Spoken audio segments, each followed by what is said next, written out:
Boricha advocate Talala અમે આજ રોજ જેવી સિંધવ સાહેબ વિરુદ્ધ આવેદન દેવા માટે અમે બધા વકીલ મિત્રો જોડાયા છીએ અને આવેદન આપ્યું છે। વારંવાર સાહેબ નાના નાના પ્રશ્નોને લઈને પણ અમારી નોંધો નામંજૂર કરે। જેમ કે એક ખેડૂતનો નાનો પ્રશ્ન હોય કે ગોલ્ડ લોન લઈને એણે લોન ભરી હોય છે અને ત્યારબાદ એણે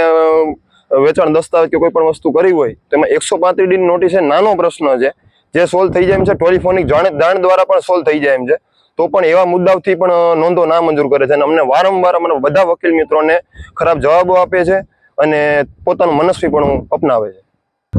છેલ્લા દોઢ વર્ષથી આવી રીતની પરિસ્થિતિ છે, પણ અમે બધા સંકલનમાં રહીને અમે એમની સાથે વારંવાર સંકલનમાં રહેવાની ટ્રાય કરેલ છે કે ભાઈ આ મુદ્દો અમારો પ્રશ્ન હલ થઈ જાય, પણ વારંવાર અમારા બધાની કોઈની ગણકાણ અમારી વાતને ગણકારવામાં નથી આવતી અને વારંવાર આવી રીતનું મનસ્વીપણું વલણ અપનાવવામાં આવે છે। એડવોકેટ રેવન્યુ પ્રેક્ટિસ કરું છું અને રેવન્યુ પ્રેક્ટિસમાં પ્રમુખ છું। આજરોજ અમે મામલતદાર કચેરી તાલાળા ખાતે બધા રેવન્યુમાં પ્રેક્ટિસ કરતા એડવોકેટ મિત્રો ભેગા થયા છે, કેમ કે અહીંયા અમારે એક નાયબ મામલતદાર સુપર કરીને સિંધવ સાહેબ છે, એ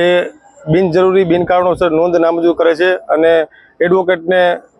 પૂર્તતા કરવાનો સમય નથી આપતા અને પોતાનું મનસ્વી વલણ કરી અને નોંધ નામંજૂર કરે છે, જેના વિરોધમાં અમે